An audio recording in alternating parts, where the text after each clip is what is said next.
duherutse kuvuga kuri uyu munyabigwi Ashton Hall. Abantu bati igice cya kabiri cyihutisha bishoboka. Byagaragaye ko abantu bamukunze kandi bamunyotewe. Nanjye rero naravuze ni ndinde wo kutamubaha. Ni umuntu wo kwigirwaho pe. Byonyine urugendo rwe rw'ubuzima ni isomo rikomeye. Buri ntambwe yose yateye kugira ngo agere ku byo agezeho ni isomo. Noneho buri jambo ryose avuze ryagutera akanyabugabo. Yitwa Ashton Hall. Ni umunyamerika w'intyoza mu myitozo ngororamubiri, fitness coach. Ubundi biratangaje kumva umuntu w'intyoza mu gutoza abantu by'imyitozo ngororamubiri, abicyamamare bigeze ahangaha, akaba umukire bigeze ahangaha, ni umushoramari, ni umuvugabutumwa, akaba aramamaye cyane ku mbuga nkoranyambaga kubera amashusho adasanzwe amugaragaza akora routine zidasanzwe zituma akomeza kugira ubuzima buzira umuze. Muri make ni gahunda akurikiza, gahunda yo kubyuka kare akiyitaho. Yatangiye no gukora mu myaka za 2000, ariko amashusho ye yo mu mwaka wa 2025 yamumenyekanishije cyane ku isi yose. Abagaragara yereka abantu ukuntu igitondo cye kiba kimeze n'uburyo yitwara mu buzima bwe bwa buri munsi. Byatumye bumwe mu bantu bavugwa cyane ku mbuga nkoranyambaga. Akagira rero n'Imana, imiterere y'umubiri we nayo igatuma abantu bamutangarira. Uyu ni umugabo wavutse ku itariki 24 Ukwakira mu mwaka w'1995. Avukira muri Leta Zunze Ubumwe za Amerika. Mu mateka twabonye ko akiri umuto yari afite inzozi zo kuba umukinnyi wabigize umwuga muri American football. Aranabigerageza mu makipe y'amashuri akajya akina, ariko nyuma biza kurangira atabaye umunyamwuga muri byo. Urumva yakiniye amashuri atandukanye kugera no muri kaminuza yakiniraga amashuri. Muri Alcorn State University yakinaga ku mwanya wa running back. Agerageza no kwitwara neza, ariko nyuma biza kwanga, ntiyabasha kubigeza kuba bigize umwuga. Inzozi ze rero zaburijwemo, acika intege nk'uko n'abandi bose bigenda, ndetse no kwiyitaho by'imyitozo ngororamubiri biramunanira, atangira kubyibuha bikabije. Abantu bari bamuzi akina rero afite imisusire y'abakinnyi, bakajya bamutarama, bamuserereza, bamuseka, batereba ukuntu usigaye ungana. Ubwo muri ibyo bihe nabwo yarwanaga n'ubuzima. Twabonye uburyo yakoze n'imirimo itandukanye iyo kwirwanaho. Yabaye umuzamu kuri gym, yabaye umukarani, akajya aterura ibintu atwaza abantu. Ubwo muri ibyo bihe yakoraga mu nzu z'imyitozo ngororamubiri ari umuzamu. Ni naho ko igitekerezo cyo gutangira kujya afasha abantu, kubatoza mu bijyanye n'ubuzima buzira umuze, kwiyitaho muri siporo. Nk'umuntu wabaye umukinnyi, urumva aba bifiteho amakuru. Noneho mu gihe cya COVID-19 yatakaje akazi. Yibereye mu rugo aribwira ati, ni iki kintu nakora nkanjye ubwanjye nyuma yo kubura akazi? Ni iki kintu nakwikorera? Ibyo bitekerezo rero yakuye muri gym, kuba yarabaye umukinnyi. Yaravuze ati, ngiye gutangira kujya nigisha abantu kwiyitaho mu bijyanye n'imyitozo ngororamubiri. Yarabanje yikoraho, birumvikana. Yari yaraveteye, arabanza nawe yiyitaho, yubaka umubiri. Hanyuma imisusire imaze kugaruka ku murongo, atangira kujya atoza abantu, ariko mu buryo bwa online. Urumva mu bihe bya COVID abantu ntabwo bahuraga imbona nkubone. Yatangiye kujya afasha abantu rero anyuze kuri internet, akabafasha kwiyitaho ku bijyanye n'imirire, ubujyanama ndetse n'imyitozo ngororamubiri. Abantu batangira kumukunda, abona abantu rwose baramuyobotse cyane ko benshi babaga bibere no mu rugo. Nawe ubwe ahita bihindura akazi. Muri ibyo bihe nibwo yatangiye kujya afata amashusho agaragaza uko igitondo cye kiba cyifashe. Atangira kuyashyira ku mbuga nkoranyambaga. Abantu barayakunda cyane, batangira kuyigana. Ayo mashusho yagaragazaga uburyo abyuka 10:50 za mu gitondo, agakora ibintu bitandukanye birimo kwitekerezaho, imyitozo ngororamubiri, kwandika gahunda ze, ubundi akajya mu kazi ka buri munsi cyangwa se mu bindi bintu akora, ahura n'abantu. ibi rero abantu barabimukundiye cyane kubera ukuntu yabikoraga mu buryo butangaje. Bamwe bakavuga batarakabya cyane, ibintu akora nta wabishobora. Abandi bati ni byiza, bifasha gukangura abantu bakava mu butengamare.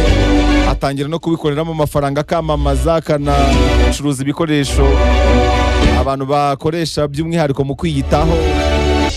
Urumva abantu batangiye kujya bamukoraho urwenya bitewe n'ukuntu yabikoraga mu buryo busa naho butangaje bunashekeje. Uko babikora nawe akamamara kurushaho, agatumbagira. Uko atumbagira niko akoreramo amafaranga menshi. Ibiro byamugize icyamamare kugeza ubwo tuvugana ubu ngubu muri 2026 Forbes yamushyize ku rutonde rw'abatoza b'imyitozo ngororamubiri binjiza agatubutse kurusha abandi ku isi. Uko kwiganwa n'abantu benshi harimo n'abagiye babigiramo umumaro. Nababwiye uburyo hari uwitwa Ashton Hall, ni umuhindu umwigana, yarahuye n'iki cyamamare, amuha n'impano zitandukanye. Yamusuye iwabo mu Buhinde, amuha n'impano zirimo imodoka. Undi ni umunyarwanda uzwi nka Kagarara, Ashton Small, nawe yasuye n'uyu munyabigwi, amugabira impano zitandukanye zirimo n'imodoka. Ikindi kintu gitangaje kuri Ashton Hall, arakijijwe, yizera Yesu nk'umwami n'umukiza. N'ibintu byinshi akora avuga ko abikora kubwo gukunda Imana no gukundisha abantu Imana. Umutungo wa Ashton Hall ubarirwa muri miliyoni zirenga 10 z'amadolari y'amanyamerika. Video ze zose zarebwe n'abarenga biliyoni 3. Forbes isanzwe imenyerewe gutangaza intonde z'abagwizatunga bayoboye abandi ku isi, by'umwihariko mu bisata bitandukanye, iherutse gusohora urutonde rw'aba content creators binjiza amafaranga menshi mu isi binyuze ku mbuga nkoranyambaga nka YouTube, Instagram, Twitter, TikTok n'izindi. Ashton Hall aza ku mwanya wa 41 ku isi mu ba content creators binjiza amafaranga menshi. Ubwo muri imbere harimo ibyamamare nka Mr Beast, aza ku mwanya wa mbere, umutungo we ni miliyoni 300 z'amadolari. Akurikirwa n'abarenga miliyoni 800 ku mbuga ze. Umwanya wa kabiri haza Darman, umutungo ungana na miliyoni 65 z'amadolari. Akurikirwa n'abarenga miliyoni 171. Ubwo mu bandi bazwi n'abanyarwanda benshi harimo Aisho Speedy, ari ku mwanya wa gatandatu, umutungo we ni miliyoni 30 z'amadolari. Akurikirwa n'abarenga miliyoni 184 ku mbuga ze zose. Hanyuma ku mwanya wa 41 haza Ashton Hall na miliyoni 10 z'amadolari ize nk'umutungo, akaba akurikirwa n'abarenga miliyoni 38 ku mbuga ze zose. Abantu rero benshi bamunsabye bamukundira amagambo y'inkomeza avuga, yo ni nayo tugarukaho cyane. Yaravuze ngo discipline niyo ikujyanika kugeza aho impano yawe yonyine itagera. Aranavuga ngo buri gitondo nubyuka burya aba ari amahirwe mashya ubonye yo kwiyubaka no kuba mwiza kurushaho. Yaravuze ngo intsinzi itangirira ku byemezo bito bito ufata buri munsi. Aranavuga ngo niba ushaka ubuzima butandukanye n'ubwo usangamo, hindura imyitwarire yawe. Yaranavuze ngo imbaraga za none nizo zubaka ejo hawe heza, n'intege nke zawe za none zikubaka ejo hawe habi. Yaravuze ngo ntugategereze igihe cyiza, tangirana n'igihe ufite. Aranavuga ngo inzozi zidashyigikiwe n'ibikorwa zigumya ari inzozi. Yaranavuze ngo kora n'igihe abandi bafite impamvu zumvikana zo kudakora, wowe ugenda ukore. Yaravuze ngo intambwe ntoya uteye zishobora gutinda, ariko nizo zibasha kugera kure. Aho kwihuta ukagera hafi, wagenda gake utera udutambwe duto duto ukagera kure. Yaravuze ngo ibigeragezo bikomeza umuntu ushaka gutera imbere, ariko bica intege umuntu udafite intego ihamye. Ibigeragezo bikomeza umuntu ushaka gutera imbere, bigaca intege umuntu udafite intego ihamye. Yaravuze ngo ntugakore ikosa ryo kwigereranya n'abandi, buri gihe igereranye n'uwo wahoze uri we ejo hashize. Aranavuga ngo kuba inyangamugayo ku ntego zawe biruta kuba ufite impano. Yaranavuze ngo reka umusaruro wawe usakuze kurusha amagambo yawe, kora bucece umusaruro ugenda usakuza. Umusaruro uba ari usakuza, uba ari uvuga. Aranavuga ngo ubumenyi budashyizwe mu bikorwa ntibushobora guhindura ubuzima. Yaranavuze ngo ntugatume gutsindwa rimwe bikubuza kongera kugerageza. Aranavuga ngo kwiyitaho byarenze kwikunda, bisigaye ari igishoro, bisigaye ari ishoramari. kwita ku mubiri wawe ni ishoramari murini. Aranavuga ngo ubuzima bwawe ni inshingano zawe, nutabwitaho nta wundi muntu uzabigukorera. Yaravuze ngo icyizere kizamukira mu bikorwa aho kuba mu magambo. Aranavuga ngo gutsinda bitangirira mu mitekerereze. Yaravuze ngo ntugashyire ejo ibyo ushobora gutangira uyu munsi. Yaranavuze ngo ninde ufite ibisubizo by'ibibazo byose mu buzima? Ni Imana. Mu byo ukora byose jya wiringira Imana. Ashton yaravuze ngo ihatirize gusoma ibitabo, kabone nubwo wajya usoma paje 5 gusa ku munsi. Hatiriza umubiri wawe kuwunyeganyeza ukora siporo, kabone nubwo wajya ubikora iminota 30 ku munsi. Yaravuze ngo iyo wikunze ukiyitaho ukifasha kandi ukikoraho, hari ikintu kidasanzwe gikanguka muri wowe kigahindura ubuzima bwawe. Yaravuze ngo hinduka icyo wizereramo, ubundi wishimira ubuzima iteka. Yavuze ijambo rikomeye ngo intsinzi itangirana n'ibintu ukora mu buryo buhoraho.